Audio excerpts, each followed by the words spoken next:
Salut à toutes, salut à tous et bienvenue dans ce nouveau numéro de Roll You Fool, le podcast qui vous parle de jeux de rôle. Et aujourd'hui, pour m'accompagner, Amon avait Pharaon, Apollon avait son oracle, Jéhovah eut Moïse, et pour Dieu ce fut Jésus. Et pour nous, pauvres pécheurs, voués aux flammes de l'enfer pour nous adonner à ce hobby suggéré par Satan, je vous le rappelle, nous avons aussi notre gardien, notre berger, en la présence de Styr. Salut Styr. Je suis la vérité, je suis la lumière. Voilà, tout est dit. Alors, presque. Oui, tout est dit. Comme vous l'aurez compris, le podcast du jour, le jeu aussi, mais le podcast du jour est consacré à la religion dans le jeu de rôle et à toutes les religions et comment est-ce que ces religions se transmettent à travers le jeu de rôle. Alors, il ne s'agit pas ici de vous...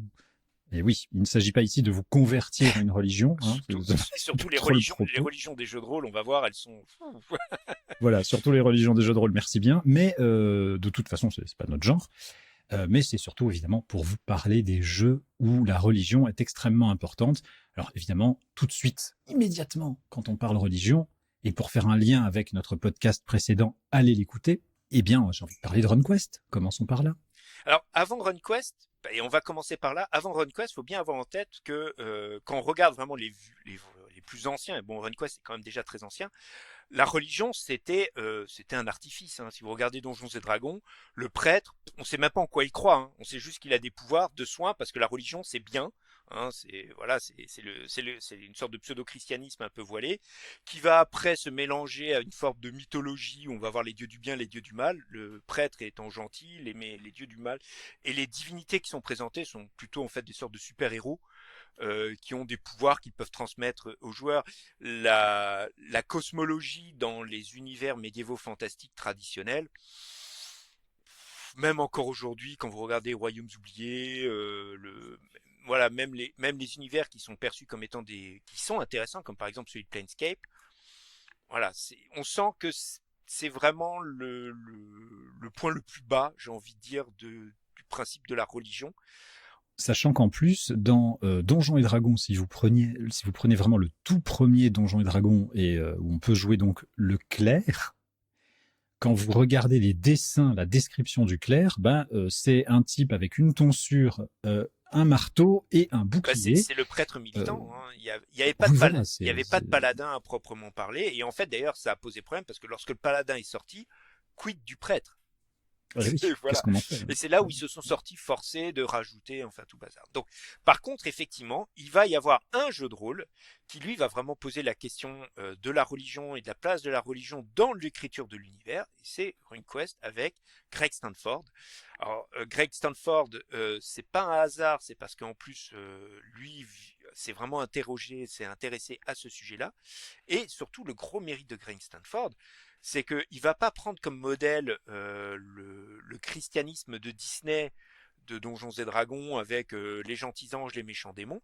Il va vouloir s'interroger sur un peu les modèles religieux d'avant le christianisme, c'est-à-dire le panthéisme qu'on peut trouver, donc panthéisme vraiment sur le côté Dieu, avec les mécaniques narratifs de ces religions, sur la création de l'univers, sur les affrontements entre divinités, donc on parle de gigantomachie. Alors RunQuest, tout à fait. RunQuest, pour situer, c'est évidemment encore une fois un jeu Chaosium, c'est encore une fois un jeu Oriflamme en France, paru dans les années 80, et c'est donc un jeu, bien entendu, de Greg Stafford. C'est un jeu qui, comme souvent à l'époque, et comme tu l'avais signalé dans un précédent numéro, c'est un jeu qui va à la fois proposer un système de règles et surtout proposer un univers. Et son univers, en fait, est assez simple, c'est l'univers de Gloranta. Gloranta, qu'est-ce que c'est ? C'est une espèce de...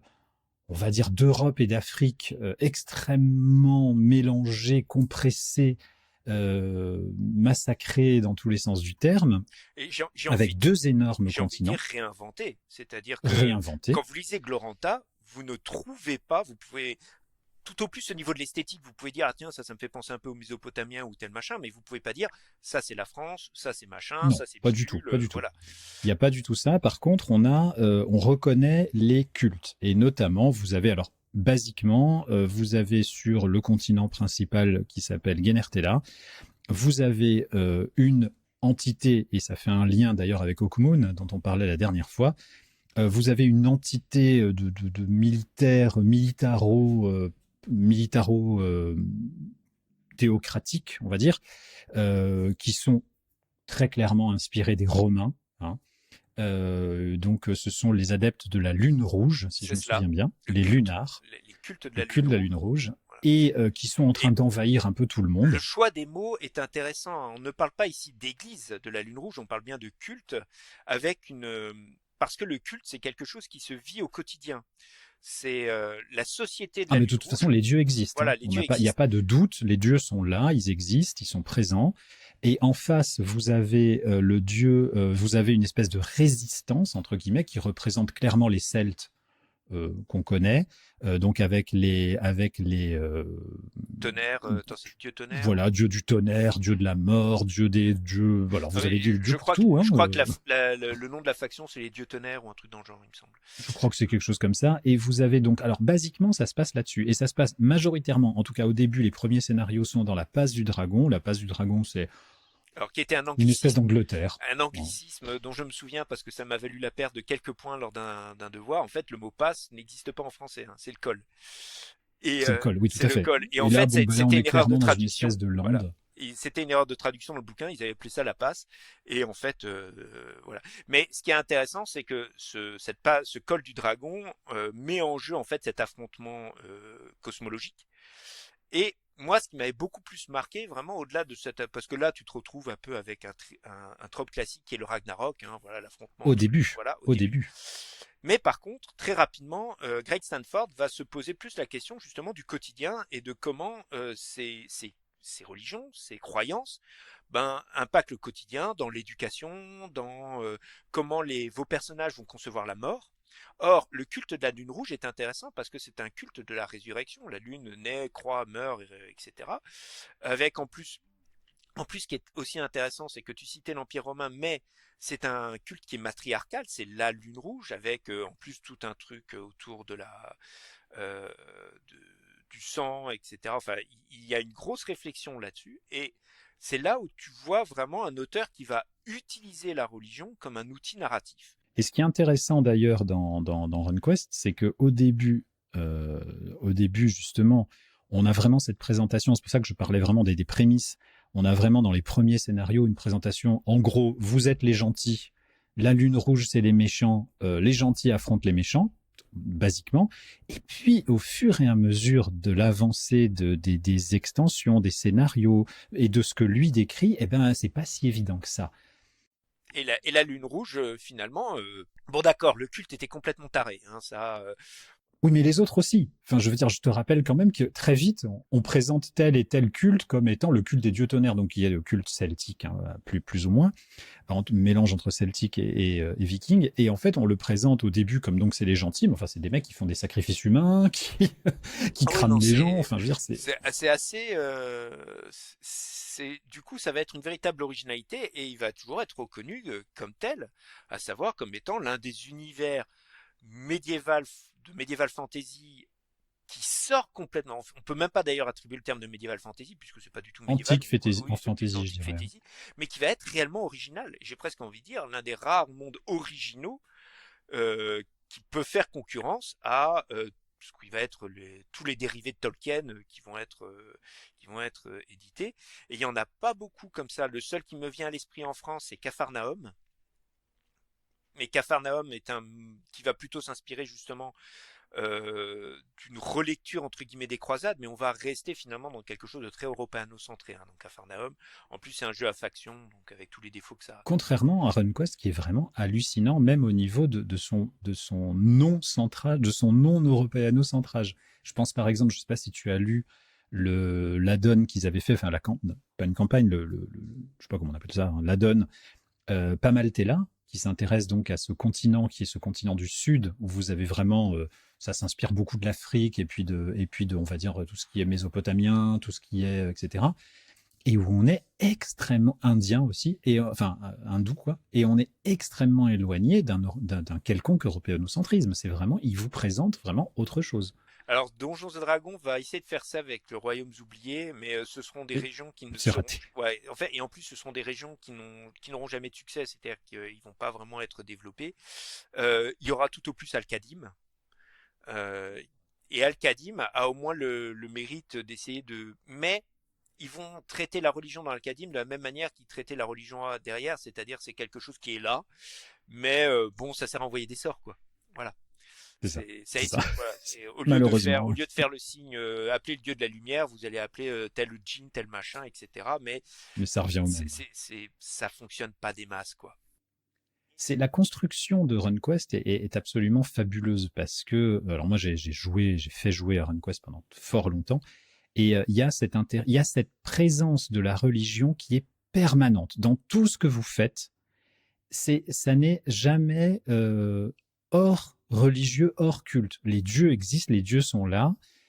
Tout est important, tout ce qu'on fait est important, tout ce qu'on fait les concerne et vous n'allez jamais être il va jamais y avoir cette interrogation justement qu'on peut avoir dans d'autres jeux de oui ok la divinité est là mais on s'en fout non non c'est vraiment au cœur du système de jeu euh, jusqu'à la magie jusqu'à voilà les soins n'en parlons pas. Non, mais c'est quelque chose, en fait, moi, ce qui m'a vraiment toujours plus impressionné, c'était le soin qui était donné à la cohérence du tout.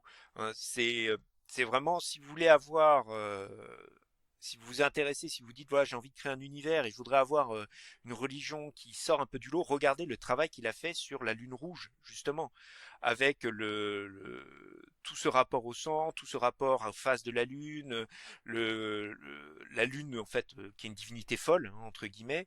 Enfin, il y a quelque chose qui est de se dire, bon, ben, il casse complètement le manichéisme, puisque du coup on peut pas vraiment dire elle est bonne ou mauvaise ou quoi que ce soit, c'est autre chose et c'est ça qui est important, c'est vraiment le côté autre chose et avec une originalité qui est vraiment impressionnante et du coup ça va inspirer il y a des jeux qui vont essayer de faire du RuneQuest dans son optique de dire il va y avoir une religion et dans cette religion, on va essayer de prendre en compte deux choses, c'est-à-dire le discours religieux, c'est-à-dire la cosmologie, le discours eschatologique, c'est-à-dire le discours de la fin du temps, tout ce qui va être considéré le discours moral, qu'est-ce qui va être considéré comme bien ou comme mal, et en plus avec cette intelligence de dire les personnes qui vivent dans ce monde religion, qui vivent avec cette croyance, ce qui est important pour eux finalement, c'est pas tant de vivre en bonne croyance, c'est de mourir, de ne pas mourir en mauvais, parce que sinon je suis condamné dans les limbes ou quoi que ce soit. L'important c'est que je sois dans mon dharma hein, quelque part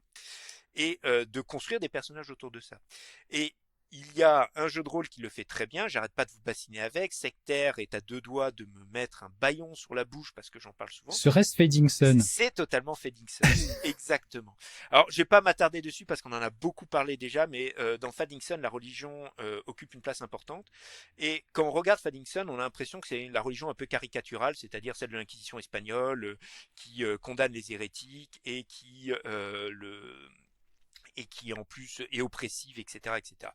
Et il y a le supplément, donc le supplément qui sort sur cette religion, donc le soleil, la religion du soleil universel avec le pancrator, etc.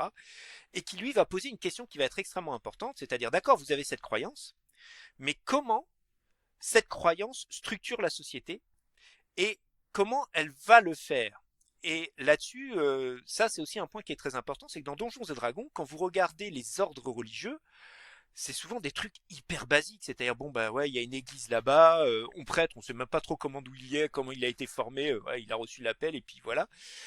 Dans Après il y Fading, a l'archiprêtre au-dessus et puis voilà c'est bon quoi. l'archiprêtre. Et quand on regarde le Faddington, au début c'est un peu ça, tiens il y a un patriarche et puis après vous regardez et l'auteur donc Bill Wright va passer énormément de temps à essayer de vous expliquer, à montrer comment cette religion s'est construite, pourquoi elle s'est construite de cette manière, pourquoi elle a été obligée de faire des compromis, parce que ça c'est important, et quand on regarde l'histoire du christianisme, le compromis est au cœur de l'histoire du christianisme pour survivre, parce qu'il y avait une concurrence qui était folle au début du christianisme entre les différents courants, et ça il le reprend très bien dans Faddington, c'est-à-dire cette religion de l'église universelle, bah, au début, elle n'était pas universelle, il y avait des tas d'autres ordres religieux, et comment elle est parvenue à s'implanter.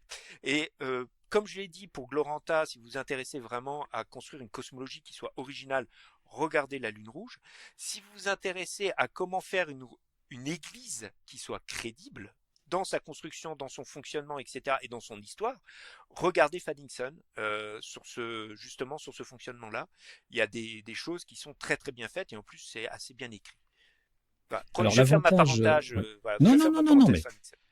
alors l'avantage non, mais c'est important et puis c'est tout à fait dans le thème. L'avantage de RunQuest, et c'est pour ça je pense qu'il a marqué, parce que finalement RunQuest c'est un jeu qui a marqué énormément de gens, énormément de joueurs, qui continue à marquer, qui continue à en tout cas être une référence pour les créateurs d'univers et les créateurs de jeux de rôle. Ça a été, comme tu le disais, sa cohérence, ça a été son rapport à la divinité et son rapport, alors au sein des règles, même si ce sont là aussi les règles Chaosium, les règles du basic role-playing game et qui ont été adaptées par Stafford, et ça a été la façon dont il arrive sans aucun problème à impliquer les joueurs, ce qui est quand même un peu ce qui nous intéresse, à impliquer les joueurs et à faire intégrer aux joueurs que les religions sont importantes, enfin importantes pas dans le sens il faut croire, hein, je suis pas en train de parler de ça, les rites, hein. Les rites sont importants, à quel point les rites vous définissent et le dieu que vous choisissez va définir votre personnage, non seulement la culture, mais également le dieu. C'est-à-dire que si vous êtes un prêtre, enfin si vous êtes donc l'équivalent des Celtes, mais prêtre ou tout simplement croyant de Chalana Arroy, eh ben vous n'êtes pas, qui est la déesse guérisseuse du coin, vous n'êtes pas un croyant de, je ne sais pas moi, de Humact, qui est le dieu de la guerre et de la mort. Et un point qui va être très important là-dedans, c'est que, et c'est justement là où on voit la cohérence et qui est pour moi le défaut de Donjons et Dragons, les prêtres sont des dispenseurs de soins, c'est-à-dire que tu peux être la dernière des pourritures, le prêtre il va dire bon bah je te fais ton cure light wound et c'est bon, hein, ton soin des blessures légères. Je suis là pour ça, quoi. Je suis là pour ça, je suis un distributeur. Dans RuneQuest, le gars de la lune rouge qui va voir ton dieu guérisseur qui va dire soigne-moi, le type il va dire mais en plus ça ne va même pas marcher en fait. C'est ça, c'est ça.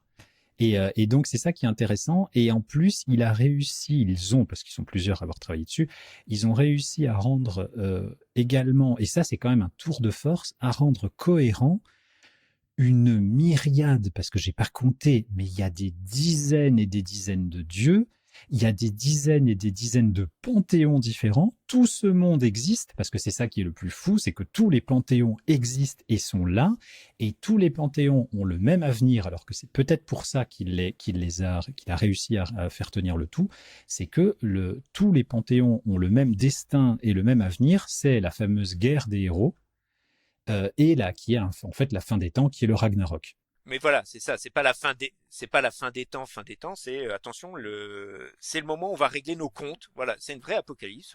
Et comme le Ragnarok l'est, hein, au final, les dieux. Et ce qui est intéressant, c'est que les dieux le voient, l'acceptent, c'est-à-dire dans l'univers, on va vers ça. Et par contre, les humains, y en a certains qui courent à deux rôles parce que pour eux, ça va être un moyen de devenir les héros entre guillemets.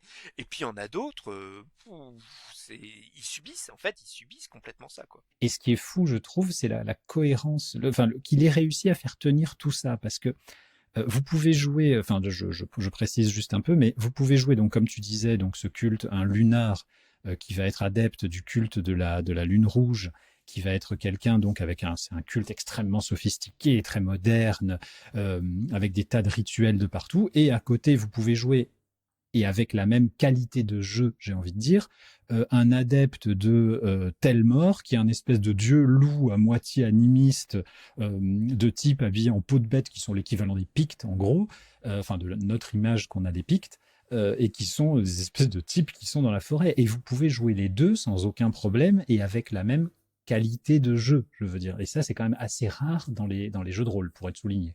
En plus, l'autre mérite, c'est que c'est quand même, c'est bien écrit, ça se lit. C'est l'un des problèmes aussi qu'on a avec le religieux, c'est que soit, c'est très plat et en fait, c'est le problème, c'est la problématique, c'est-à-dire que si toi tu n'as pas envie d'y croire entre guillemets, l'univers, voilà, il va pas fonctionner. Attention, l'objectif, je vous dis pas de croire au machin, mais c'est vraiment de dire est-ce que c'est suffisamment cohérent, est-ce que je peux moi comprendre que des individus vivant dans cette société fassent ces rites-là. Est-ce qu'il y a une logique derrière ça? C'est pour ça que je parlais de l'univers de Fadingson. C'est un univers qui est eschatologique. Tout est dans Ah, le titre. on y Hein. revient déjà? Voilà, et oui, on y revient déjà. Ah oui. Les étoiles se meurent, et en fait, l'un des problèmes que se pose l'Église, c'est que bon, bah, les étoiles se meurent, la fin des temps est là, et l'objectif de l'Église, c'est pas de faire vivre les gens, puisque la fin des temps arrive, c'est de faire en sorte qu'ils meurent en bons croyants, et avec tout ce que ça va. Donc là, c'est un monde qui est un peu odieux, hein, c'est vraiment une théocratie, mais il y a une logique, et tu peux dire, bah oui, je comprends pourquoi ils tiennent ce discours-là. Hein, le soleil est en train de dépérir, il y a des dérèglements climatiques sur ma planète, il n'y a pas d'espace parce que c'est le même dans tous les systèmes solaires. Oui, effectivement, j'ai envie de me fouetter et me dire répentissez-vous pécheurs, quoi. Il y a il y a quelque chose qui fonctionne bien là-dedans, et c'est bien amené. Gros défaut d'ailleurs de Donjons et Dragons, et notamment de Forgotten Realms, où vous avez vraiment, si vous vous êtes intéressé un peu aux Royaumes oubliés et à leur cosmogonie, où clairement ils ont voulu aller du côté de RunQuest, en tout cas ils ont lu RunQuest et ils ont dit c'est une bonne idée, on va essayer de faire Ce qu'on pareil, peut pas le comme tu reprocher. disais tout à l'heure, on peut pas leur reprocher, sauf que vous avez vraiment le côté... on va faire du Royaumes oubliés, donc on est en train de faire du Donjons et Dragons, donc du Disney, hein, il n'y a pas d'autre mot, et donc tous les cultes, alors il va surtout ne fâchons personne. Voilà. Alors, Alors, et en plus, le problème, c'est que ça va en contresens de leur système de règles avec le chaotique mauvais. Moi, il y a un truc qui est toujours qui m'a tué, c'est bon, on va faire un dieu mauvais. Bon, pourquoi pas, hein, ça, voilà. Il y a un culte autour du dieu mauvais. Et là, tu as envie de dire, il y a des gens qui, sincèrement, vont suivre le dieu du meurtre et de la tyrannie, qui leur dit très clairement, je suis là pour opprimer les gens et les fouetter. Ouais, ouais. Donc ce sont tous des masochistes nihilistes.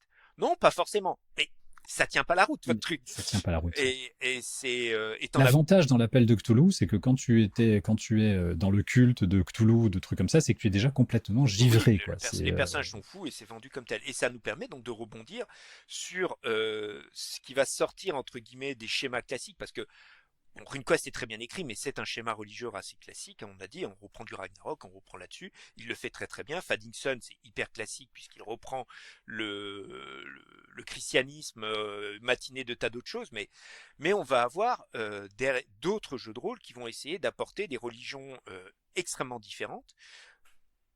Cthulhu à sa manière, puisqu'on parle bien du mythe de Cthulhu, on est dans un discours mythologique avec un début et une fin. Et enfin, le début, il est pas très clair, mais bon, la fin, on la voit venir, hein, très clairement.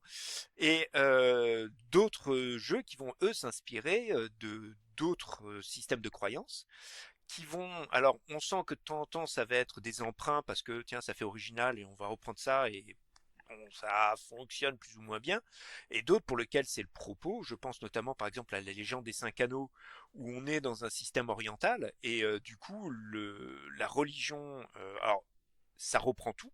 Hein, les gars, ils ont regardé quels sont les différents modes de croyance. Alors c'est très japonais, donc on va plutôt reprendre le shintoïsme, hein, c'est le modèle d'original, mais on va implémenter deux ou trois trucs qui viennent d'ailleurs, avec notamment, comme l'a été le shintoïsme, qui reprend le confucianisme, qui va reprendre des éléments un peu à droite et à gauche, et Oui, du bouddhisme, enfin un ouais, peu tout. qui essaye de construire à partir de ça un tout cohérent et surtout une société qui fonctionne à travers ce système-là. Et l'intérêt, alors je vais pas trop élaborer parce que la légende des cinq anneaux, bon, j'ai beaucoup joué, c'est un univers que j'aime beaucoup. Ce qui est intéressant, c'est que par contre, ils ont créé une mécanique autour de ça. C'est-à-dire que si votre personnage ne va pas dans le sens de ce système de croyance, il va être mécaniquement plus faible. C'est pas pour rien que le sous-titre de la légende des cinq anneaux, c'est l'honneur est plus fort que l'acier. Un personnage qui sera déshonorable, eh bien, dans certains cas, va littéralement frapper moins fort et va être moins résistant, moins endurant, etc. que d'autres. Et ce code de l'honneur est vraiment lié au culte des ancêtres, à tout ça.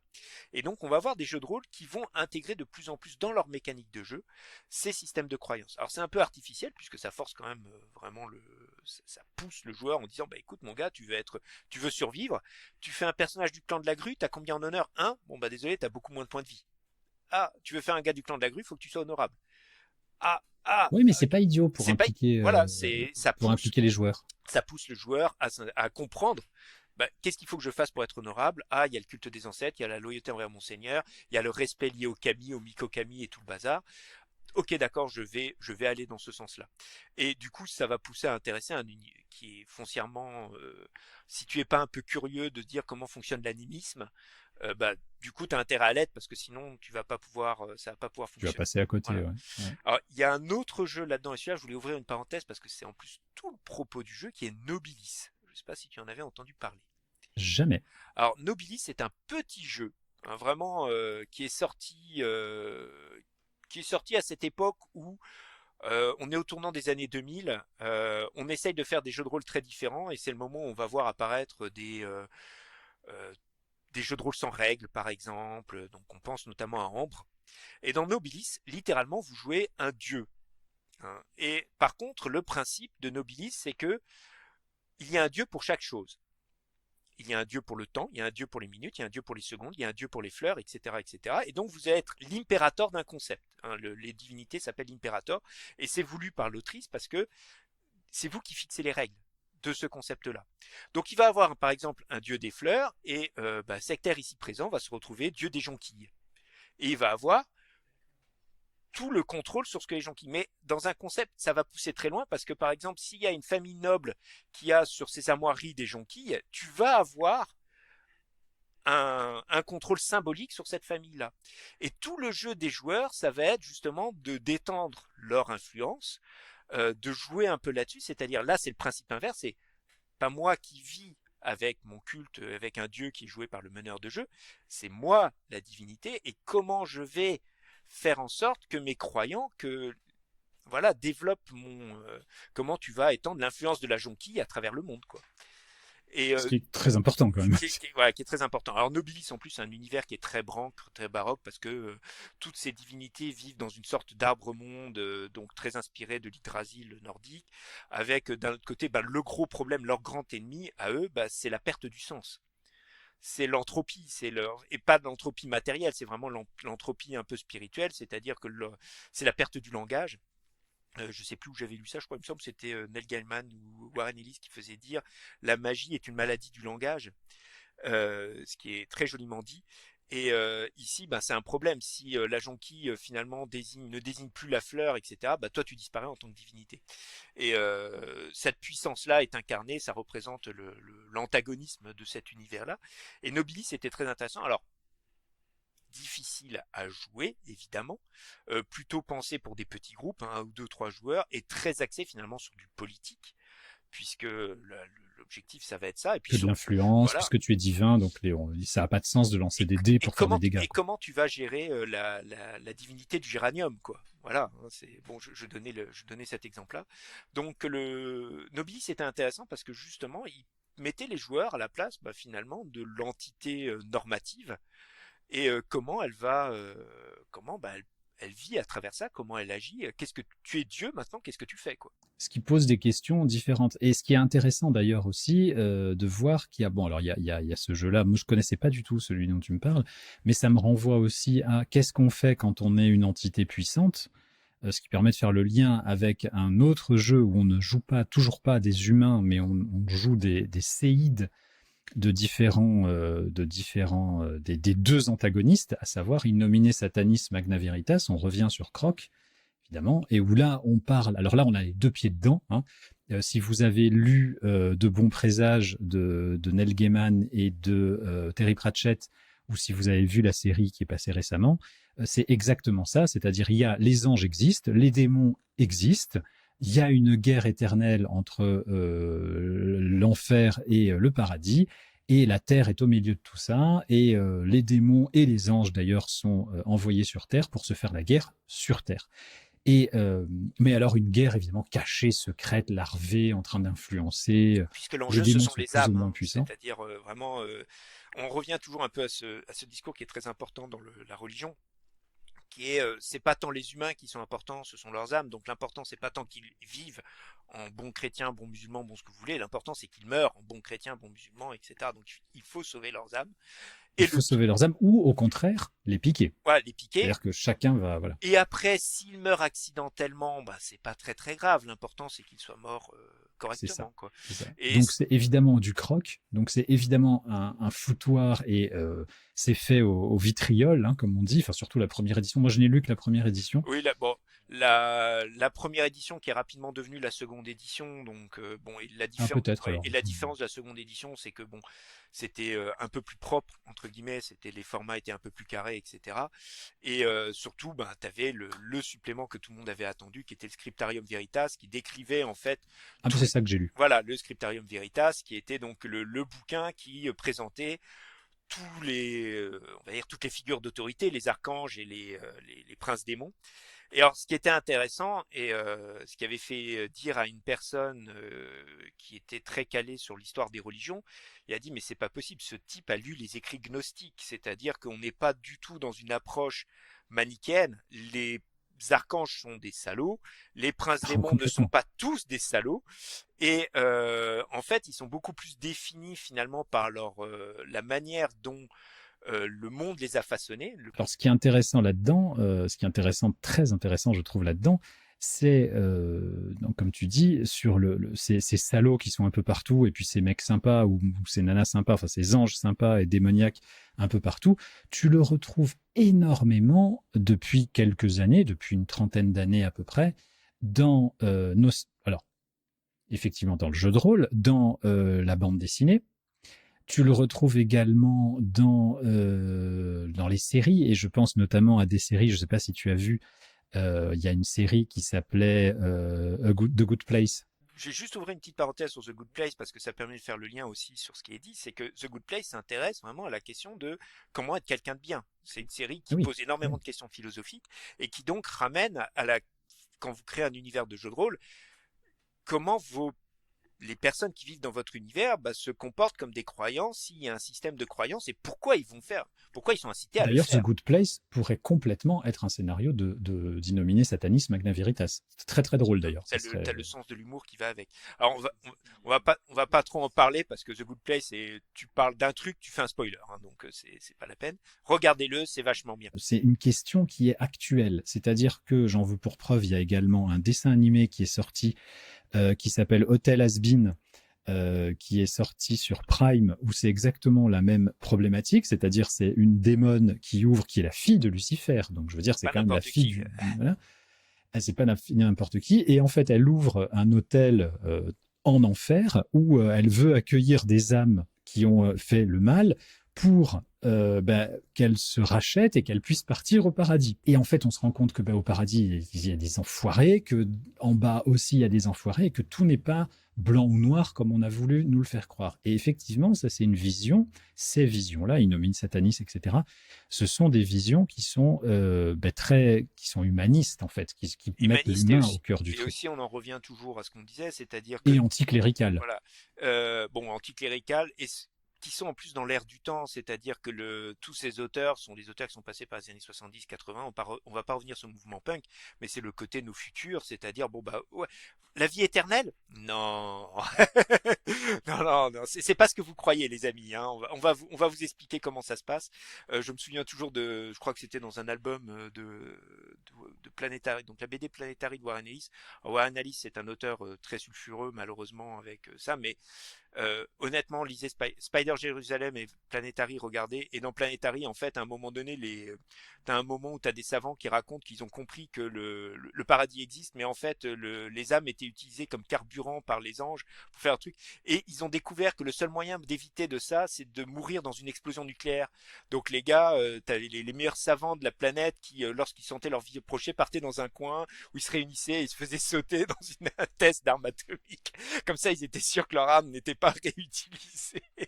Donc, tu vois, le côté, c'est sinistre, tu vois. Oui, c'est sinistre, mais c'est vraiment une remise en question complète de cette divinité, de qu'est-ce que c'est le divin, qu'est-ce que c'est justement la religion, et est-ce qu'on prie finalement les bons trucs.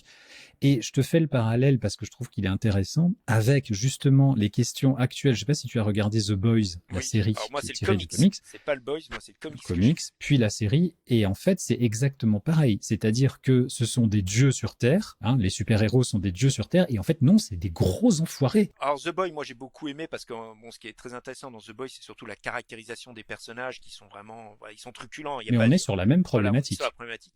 problématique. Planetary le fait très bien et surtout Warren Ellis a sorti des short stories dont un qui s'appelle tout simplement Gods, je crois. Le pitch en fait, c'est durant la guerre froide, chaque camp vont créer une super arme qui va être en fait un dieu artificiel et qui va être plus ou moins l'incarnation de ce que, et ça finit très très mal.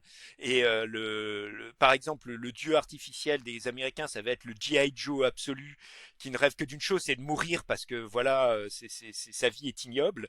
Les Anglais en fait pètent un câble et créent une sorte de dieu celtique, champignon, enfin un machin qui part en vrille. Enfin, c'est abominable et tout ça finit très très mal.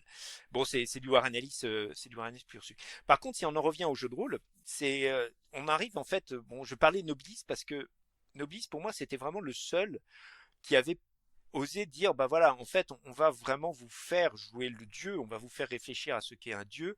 Culte le fait aussi à sa manière, mais Culte est tellement barré, tellement trash et à mon sens aussi très difficile à faire jouer si tu n'es pas en face de joueurs qui ont envie d'aller dans le propos du jeu, parce que sinon ça finit très rapidement en un truc très edgy et finalement assez répugnant.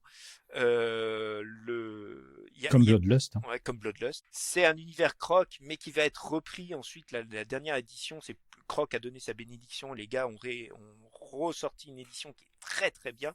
Et pareil, si vous voulez un univers en plus dans lequel on parle d'arme-dieu, mais il n'y a pas de religion au sens premier du terme.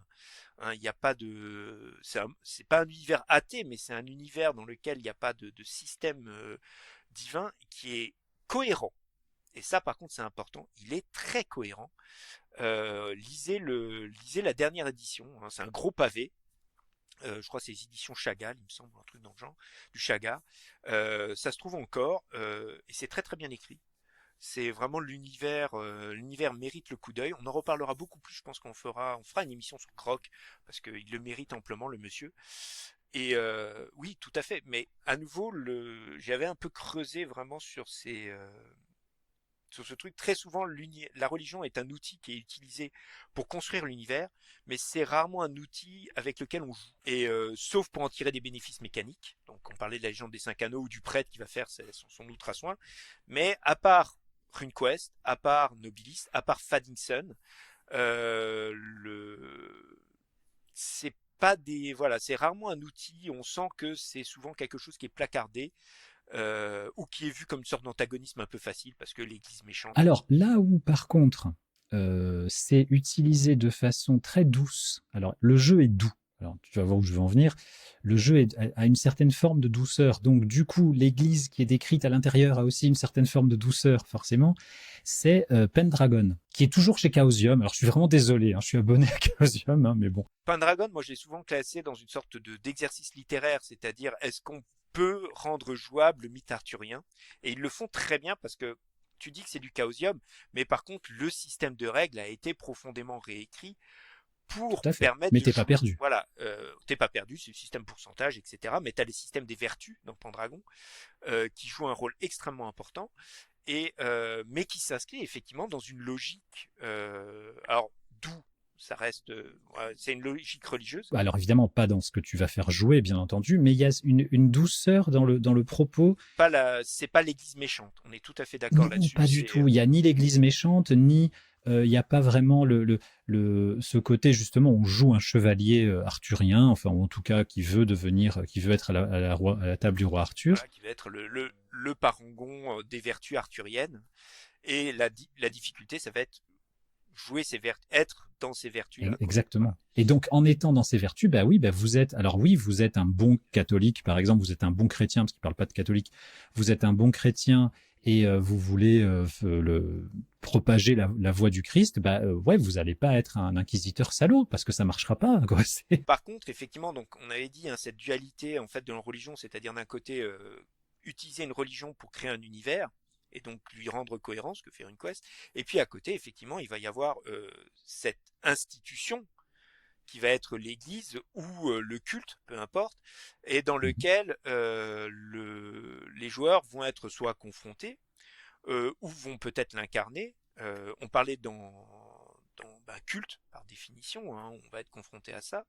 Lovecraft, avec les cultes pareil. Alors c'était un défaut souvent de Lovecraft, pas de Lovecraft pardon lui-même, mais de l'appel de Cthulhu, c'est que très souvent c'était présenté de manière un peu c'était l'individu, c'est-à-dire le méchant cultiste, mais il n'y avait pas beaucoup de travaux qui étaient faits sur comment pouvait fonctionner une société. Enfin, c'était quelque chose qui était rarement amené aux joueurs, puisque d'ailleurs Lovecraft lui-même en parle très peu. Hein, c'était pas vraiment son propos. De toute façon, quand il en parlait, c'était raciste. Alors, autant qu'il se taise. Il y a un supplément qui est sorti, me semble, sur les sociétés, justement sur ces cultes du mythe et comment ils fonctionnent, comment ils arrivent à recruter, parce que tu peux pas vendre le culte d'Azathoth comme ça, voilà, Pas des masses. c'est pas possible. Donc, comment on en arrive à récupérer des gens désespérés, perdus, etc.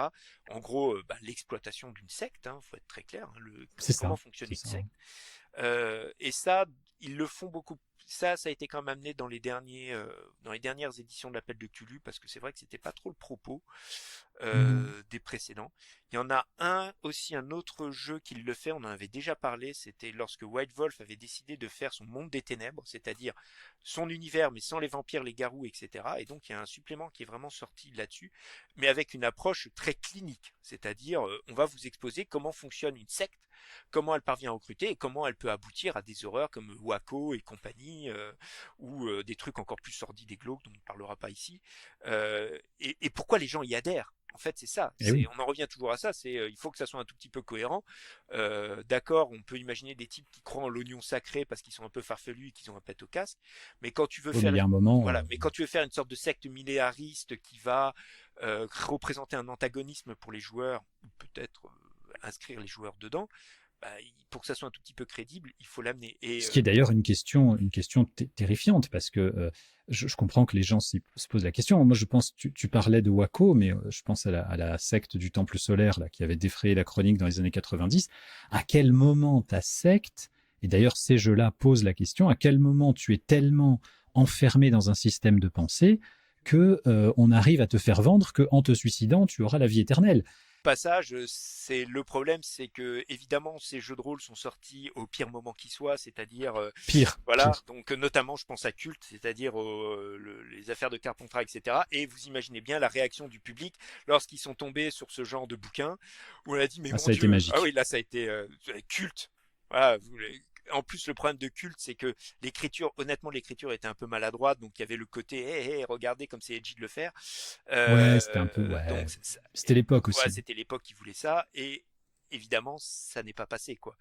Et c'est la raison pour laquelle je pense qu'aujourd'hui, beaucoup d'auteurs sont assez prudents entre guillemets là-dessus.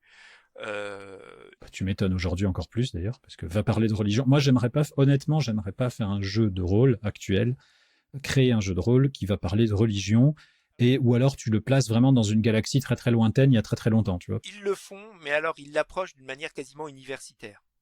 C'est-à-dire Oui, en voilà. essayant de mettre le maximum de distance par rapport à ça, en essayant de dire, voilà, on va, notamment en plus quand ça s'inspire de religions entre guillemets réelles, c'est-à-dire christianisme, judaïsme C'est à ça que je et pense. islam, mais en essayant vraiment de dire, ceci est un travail. Tu vois qu'il y a c'est tellement cadré. Alors quand c'est bien fait, ça fonctionne. Ça fonctionne même plutôt bien. Sinon, après, c'est vrai que ça fait très artificiel et ça passe beaucoup moins bien. Bah, oui, ça fait les royaumes oubliés actuellement, ça fait des choses comme ça. Et je comprends, c'est-à-dire qu'attention, j'ai l'air de critiquer quand je parle de ça, mais pas du tout. C'est-à-dire, je comprends, t'as pas envie, t'as une boîte à faire tourner, je suis désolé, on en revient toujours à la même chose, hein. Ça reste, Tu t'as des gens t'appelles, qui veulent manger, hein, tout simplement, en face de voilà, toi. t'as des gens qui veulent manger derrière, t'as pas envie de te choper une shitstorm sur Twitter parce que d'un coup t'as mis un dieu qu'on va pouvoir assimiler à tel dieu existant ou ayant telle croyance. Pour rappeler qu'aux États-Unis, c'était parti en vrille parce que tu avais des illustrations dans le bestiaire monstrueux avec des démons. C'est-à-dire on n'était même pas sur un discours sur les cultes ou quoi que ce soit. C'était vraiment, mon Dieu, ils ont représenté un démon cornu, mon fils va devenir un sataniste. Hein. Oui, oui, non, il Euh, faut quand même rappeler que donc, il y a eu déjà à l'époque où il n'y avait pas les réseaux sociaux, il y avait des shitstorms assez hallucinantes sur des points de détail, parce que mettre un démon cornu, je suis désolé, dans un bouquin de trucs où il y a des monstres, ça me paraît pas incohérent. Et donc imagine maintenant si tu as le même, c'est même plus la peine. Enfin, je veux dire, ça part. pour en revenir à ce qu'avait fait Monde des Ténèbres, donc c'était, en plus, on voyait très bien comment c'était inscrit, c'était dans un supplément qui s'appelait Antagoniste, et vraiment qui montrait comment des sectes peuvent se construire, comment ça fonctionne, comment le lavage de cerveau fonctionne, comment il est difficile de sortir de ça. Donc on comprend en plus que c'est quand même sensible comme sujet parce que on va pas après, sans vouloir rentrer dans un discours, mettre ça entre les mains d'un adolescent, machin, etc. Voilà, mais c'est apprendre quand même un tout petit peu avec des pincettes. Alors les gars, ils s'exonèrent au début en disant oh là, attention, ceci est un supplément de jeu de rôle. On va se calmer tout de suite. On n'est pas dans ce genre de discours et ils ont raison. On va tout de suite se calmer. Mais par contre, en fait, honnêtement, lisez-le parce que si vous voulez vraiment créer quelque chose qui soit un peu cohérent, il y a de très bons éléments, notamment comment la peur est utilisée, comment la désocialisation est utilisée. C'est un outil qui est vraiment important, et comment face à cette désocialisation on va proposer une alternative à travers le culte de la personnalité et les groupes, le collectif, l'opium des masses. Donc c'est quelque chose c'est très bien décrit, le supplément le propose bien, et c'est l'un des rares entre guillemets à le faire. Et ils vont juste au passage jusqu'à la définition. Comment on en arrive au terrorisme. En plus, le supplément est sorti après 2001. Donc, honnêtement, voilà, moi, c'est pas un terrain sur lequel je m'oserais sortir, mais c'est l'un des rares qui s'intéresse justement à ça, c'est de dire, ben voilà, si vous voulez, dans un jeu de rôle, utiliser la religion comme un acteur, alors ici un antagoniste, ben voilà comment ça va fonctionner, comment on peut le faire fonctionner. Et comme dit, c'est touchy. Enfin, c'est vraiment voilà, faut faire. Moi, j'ai envie de dire quand même, faites aussi un peu attention à ça. Il faut que ça reste un jeu entre guillemets. Voilà, c'est important. Et de l'autre côté, par contre, c'est très intéressant parce que on peut se dire, bah voilà, je vais construire quelque chose, et c'est un peu l'occasion qui a toujours manqué à l'appel de Cthulhu, c'est-à-dire que effectivement la secte peut être un antagoniste beaucoup plus fort que le Alors, transcendant, ça dépend, quelque part. parce que justement, ils en reviennent. Pour l'appel de Cthulhu, ils sont en train quand même de plus en plus de faire justement, d'essayer de s'éloigner. Ils se sont rendus compte, notamment dans le principe dans les aventures, dans les campagnes, que si je vous fais rencontrer à la fin de la campagne, ou même au milieu de la campagne, un grand ancien, tout le monde est mort et puis c'est fini. Donc, ils essayent maintenant de... Ou sinon, ça devient ridicule parce qu'on a distribué des lance-roquettes et puis voilà. Et donc, ils essayent maintenant de plus en plus de recoller un peu finalement aux prémices de ce qu'écrivait Lovecraft, c'est-à-dire, vous prenez sa célèbre nouvelle L'Appel de Cthulhu, au début, il rencontre pas tout de suite Cthulhu. C'est-à-dire qu'au début, il y a toute cette histoire avec ce flic je crois que c'est en Nouvelle-Orléans, dans le Bayou, etc., où il y a ces cultes, où il y a ces choses-là. Alors, c'est très raciste, c'est affreux à lire, enfin, voilà. Bref, maintenant, c'est une horreur. Mais si on reprend ce principe de vous allez affronter non pas l'entité, mais des croyants en cette entité qui font des trucs, ça devient beaucoup plus intéressant et ça devient un travail sur le long terme. Et tout à fait, et c'est ce que je disais, donc effectivement, il y a un supplément qui est sorti récemment sur ces cultes et comment justement les mettre en jeu, et je trouve que c'est une bonne chose parce que d'abord, ça enrichit l'univers, c'est toujours un bon moyen, ça permet de créer des antagonistes qui soient à la fois effrayants, parce que les membres d'une secte, quand on voit les horreurs que ça a pu produire, ça peut effectivement représenter l'antagonisme, et c'est quelque chose en plus qu'on peut faire dans différents types d'univers, que ce soit de la medieval fantasy ou autre. Mais effectivement, on touche à des choses qui sont quand même, qui peuvent être quand même un peu, on va dire, qui peuvent toucher assez proche. Tu parlais du temple solaire, de la scientologie, ce genre de choses. Là, on est quand même on est sur des trucs qui sont quand même assez concrets, alors que l'énorme avantage des grands anciens, Ou qu'on s'en fout, quoi. voilà, c'est des grosses trucs tentaculeux. C'est facile à identifier. À nouveau, c'est une question de où est-ce que vous placez votre curseur, quoi. D'ailleurs, on remarquera, pour faire un tout petit lien avec et les livres, et les films et les jeux vidéo, dans Sherlock Holmes The Awakened, où donc on a Sherlock Holmes qui affronte le mythe de Cthulhu d'une certaine manière, il affronte les cultistes, il affronte absolument pas les monstres qui font Behar, quoi. Et heureusement, parce que...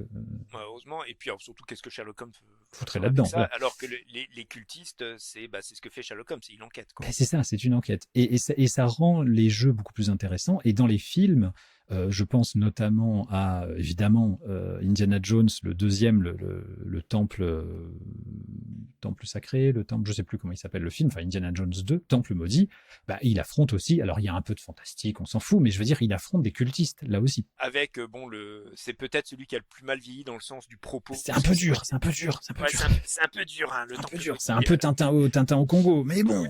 Oui, voilà, on est bien là-dedans, quoi. Mais je veux dire, Effectivement. il y a cette idée de c'est atteignable par vos héros, parce que je reprends au jeu de rôle évidemment. Il faut toujours, je pense, quand même être dans la perspective, parce qu'on vous parle depuis plusieurs numéros maintenant du jeu de rôle dans tous ces états, mais il faut quand même être dans la perspective de qu'est-ce qui est jouable et agréable à jouer, parce que tu l'as répété il y a 10 minutes, c'est justement, c'est un jeu. C'est-à-dire que il faut que ça soit jouable, quoi. On en revient à quelque chose aussi qui avait été dit. Finalement, si vous voulez bien le faire, soyez curieux. C'est-à-dire, il y a ne vous limitez pas, ce qui a été au tout début de Donjons et Dragons, avec voilà le dieu du bien, le dieu du mal, et puis à la fin on se pose la question, mais pourquoi il y a les gars suivent le dieu du mal s'il est si maléfique que ça, quoi. Et surtout s'il passe son temps à massacrer ses propres suivants. Il y a des tas de formes de religion. On n'a pas parlé. Par exemple, il y a des jeux de rôle qui jouent beaucoup sur la question de l'animisme. Et il y en a quand même un certain nombre, surtout en France, hein, qui étaient sortis. Quand on parlera de Croc, on parlera d'Animonde, par exemple, le rapport à l'individu, à la nature. On peut tout à fait expérimenter là-dessus. Essayez toujours de se poser la question, si dans mon univers la religion occupe une place importante, si les systèmes de croyances quels qu'ils soient, on ne parle pas forcément d'une religion monothéiste, mais si les systèmes de croyances existent, qu'est-ce qui font que les individus suivent ce système de croyances? Qu'est-ce qu'ils ont en retour, hein? J'ai pas envie de sortir le contrat social, mais c'est un peu ça. Dans l'importance par exemple du christianisme au tout début quand elle a commencé à s'implanter en Europe, c'est que finalement le prêtre était dépositaire des morts. Et que si vous voulez être certain de pas finir dans l'au-delà, vous aviez intérêt quand même à vous la jouer réglo, hein, l'excommunication, c'était pas simplement la punition, c'était l'idée que personne n'allait m'honorer une fois mort, que mon nom tomberait dans l'oubli et que je pourrais pas me marier, que je pourrais pas léguer d'héritage, etc., etc. Donc un pouvoir temporel, enfin un pouvoir dans le quotidien qui était extrêmement fort, et ça c'est quelque chose qui est souvent sous-estimé. C'est pour ça que j'étais revenu sur différents jeux de rôle là-dessus. Et puis après, effectivement, ce constat assez rare de voir que jouer le divin c'est très rare, hein. C'est comme dit, moi j'ai Nobilis qui me vient parce que c'est vraiment le propos du jeu. Après, il y a des jeux qui vous permettent, parce que vous gagnez en puissance, d'atteindre un statut divin, mais c'est le statut du super-héros. Voilà, je pense par exemple à Donjons et Dragons, quand vous êtes là avec la version 5, quand vous êtes level 20, level 22, machin, vous êtes des dieux. Bon, mais il n'y a pas une problématique divine, il n'y a pas une Voilà, problématique de on religion, n'est quoi. pas dans ce statut-là. Après, tu as des jeux qui vont questionner ce statut, qui vont un peu plus questionner ce statut-là. On en revient un peu à l'approche du comics, hein, grand pouvoir amène grande responsabilité, etc. Ce qui est intéressant, hein, ça c'est pas du tout une critique, mais du coup ça demande une autre approche du jeu. Mais vraiment un jeu qui va vraiment vous faire. Alors, euh, White Wolf avait sorti un jeu qui s'appelait Sion, où on jouait des demi-dieux. Oui, Voilà, oui, qui a eu, jamais joué. j'ai regardé ça très très loin parce que ça m'a paru très artificiel, et surtout, c'était sorti à une époque où tu avais une sorte de revival de la mythologie grecque qui était un peu sorti. Tu sentais que les gars ils ont dit, oh bah tiens, il y a des films qui ont plutôt bien fonctionné, donc on va sortir un jeu de rôle là-dessus. Bon, je sais pas si le Oui. propos a été vraiment développé, donc je ne m'aventurerai pas là-dessus. Euh, donc voilà, et si par contre ça vous intéresse, jetez un coup d'œil à Nobilis, parce que c'est l'un des rares jeux, et surtout Nobilis, j'avais dit, il était sorti à une époque où on tentait d'expérimenter. Comme tu joues des dieux, on va pas s'amuser à mettre des règles, parce que t'es un dieu. Et donc Nobilis est un jeu qui a la même approche que Ambre, c'est-à-dire qui va dire, tant que tu es dans ton domaine de compétences, donc sectaire, dieu de la jonquille, tant Encore? qu'il parle, oui, Ah bah oui. tant que tu vas interagir ou sur les jonquilles, tu as un pouvoir total et absolu. Mais par contre, si tu veux, par exemple, intervenir sur une autre fleur, ton pouvoir va être plutôt limité. Et plus tu vas sortir de ton concept, plus ton pouvoir va diminuer. Et le rôle du MJ, finalement, va être plutôt là-dedans, c'est-à-dire d'intervenir là-dessus. Mais il y a quasiment pas de règles dans Nobilis. Et je pense que ça, c'était intelligent de leur part. Oui, oui, ça fait partie. Il y a je pense qu'il y a vraiment ce besoin. Plus vous allez vous confronté à des pouvoirs divins. Ambre, c'est pareil, tu es un dieu aussi dans Ambre, enfin, quasiment. Hein, voilà, Ambre, pour celles et ceux qui ne repèrent pas, c'est issu, alors c'est un jeu de rôle qui est issu en fait de la saga d'Ambre de Zelazny, qui est une série de, on va dire, d'heroic fantasy moderno, je sais pas quoi, boogie-boulguesque.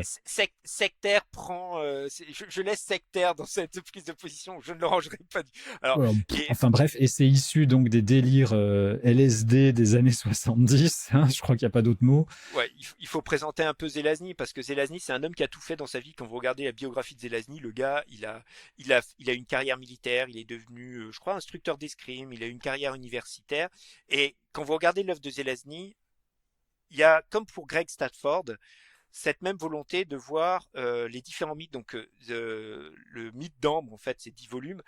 Ça part du principe celtique. Hein. On utilise le monde celte, la mythologie celtique, donc on va retrouver Oberon, etc., etc. Il en a fait un autre sur le mythe hindou que je recommande parce qu'il est très intéressant et on voit que le gars s'est informé. Ouais. Alors je me souviens jamais. Toi l'immortel, c'est la mythologie grecque. L'hindou, je sais plus lequel c'était, mais qui est très très bon. Je recommande. Mais c'est un one shot. Enfin, c'est un seul bouquin. Ouais. Oui, c'est un one shot, c'est un seul bouquin. Parce que Ambre, le problème, c'est qu'il l'a étiré. Bah, les 5 premiers tomes sont bien. Les 5 derniers non. Avec les Merlin, 5 premiers tomes sont très bien. Voilà, c'est les Merlin, tu oublies. Mais les 5 premiers tomes sont bien. Mais par contre, effectivement, il y a cette réflexion sur qu'on va d'ailleurs retrouver chez Neil Gaiman dans American Gods. Ouais, American Gods, voilà. C'est quoi la mythologie moderne? C'est comment c'était le travail qu'avait fait Tolkien à l'époque quand il s'est dit bah tiens, est-ce que je peux créer une mythologie est-ce que je peux créer une mythologie ex nihilo, c'est-à-dire à partir de rien, mais en réutilisant et en construisant quelque chose de crédible et avec un langage. Et Neil Gaiman, quand il fait American God, il se pose la question, est-ce que l'Amérique a une mythologie? Et c'est tout le propos, et il dit parce qu'en fait, un Américain, ça n'existe pas, c'est un Européen qui est venu en Amérique, quoi. Mais qui a amené ses dieux, du coup. Voilà, qui a amené ses dieux, et est-ce que du coup, est-ce qu'il s'est créé une mythologie américaine? Et c'est ce que fait American God. Et en fait, Zelazny, bien avant Neil Gaiman, part un peu du principe en se demandant, bah voilà, si aujourd'hui la mythologie grecque existait, quels seraient ses ressorts, quel serait son propos, quel serait son discours, de même pour l'hindou, de même pour Vishnu, et de même pour la mythologie celte. Et donc le principe de Ambre, en fait, en gros, dans le jeu de rôle, vous jouez un des fils d'Ambre ou une des filles d'Ambre, vous avez des pouvoirs qui sont des pouvoirs divins de modifier la réalité en marchant, en se déplaçant entre les ombres, c'est-à-dire que chaque ombre étant le reflet de la précédente, vous pouvez lui faire faire et dire ce que vous voulez. En gros, je simplifie beaucoup. Et ben, forcément, ça aboutit à un jeu, alors, moi, je trouve assez bancal, mais où il n'y a, pareil que Nobilis, pas de règles, parce que c'est pas la peine. En fait, vous êtes des puissances, hein, très clairement. Par contre, le propos dans Ambre, c'est qu'il y aura toujours plus puissant que vous, hein, ça très clairement. Ça, clairement. Et l'un des exemples, en fait, chaque personnage a 4 caractéristiques, et notamment, c'est des caractéristiques basiques, comme par exemple le combat. Et il disait, bah voilà, dans le combat, il y a le dieu, enfin l'équivalent du dieu de la guerre, qui serait le Bénédicte, le fils aîné d'Oberon. Et l'auteur de Ambre le dit très clairement, la question n'est pas savoir si Bénédicte va vous battre, c'est quand est-ce qu'il va vous battre et comment. Il n'y a pas à se poser la question, ne rentrez pas dans un conflit direct avec Bénédicte, c'est le dieu de la guerre, point. Enfin, c'est le maître de la guerre. À la rigueur, vous allez peut-être l'essouffler. Est-ce que vous allez être plus endurant que lui? Ça pousse justement un peu comme Nobilis à se poser la question de comment je définis mon personnage, quel va être finalement son champ d'action. Alors Ambre s'inscrit dans le roman, et donc c'est pour ça qu'il est aussi un peu ne jouez pas Ambre si vous n'avez pas lu Ambre. Non. Voilà, c'est clairement. Et c'est pour ça que Nobilis c'est plus intéressant parce qu'il ne s'appuie pas là-dessus. Et en plus, ce concept extrêmement vaste où tu peux être ce que tu veux, le dieu de la cafetière par exemple, et il va falloir composer avec le dieu du café. Et oui. Et le dieu de l'eau. Voilà. Et le dieu du feu. Voilà. Mais tu vois, c'est assez. C'est intéressant. Ça peut être très drôle. Ça peut être très drôle. Ça peut être drôle, mais ça peut être aussi des trucs qui peuvent être beaucoup plus profonds, j'ai envie de dire. Et c'est pour ça que j'ai tendance à le recommander. Eh bien, nous allons nous arrêter sur cette recommandation-là. Le prochain, et ça tombe très bien qu'on ait fini sur Ambre, mais franchement, on aurait mieux préparé l'émission, on n'aurait pas pu faire mieux, je sais pas comment on dit. Qu'on regarde notre fil conducteur. Notre fil conducteur est incroyable, puisque la prochaine émission, le prochain podcast sera sur les multivers. Franchement. Eh oui. Voilà. On n'aurait Hasard. pas pu, hasard complet, pas du tout. Tout est prévu, tout est sous contrôle.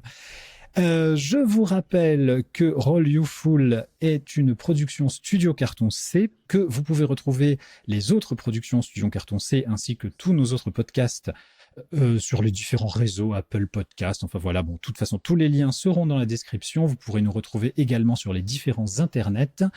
Je suis sectaire, je suis toujours aussi content de vous avoir reçu, cher Styr, qui est avec nous. Encore merci pour l'invitation. Mais c'est pas une invitation, tu es mon binôme, tu es mon duo. La prochaine fois, nous vous parlerons avec tout autant d'intérêt des multivers, et il y a énormément à dire sur les multivers. Et en attendant, passez excellente ce que vous faites.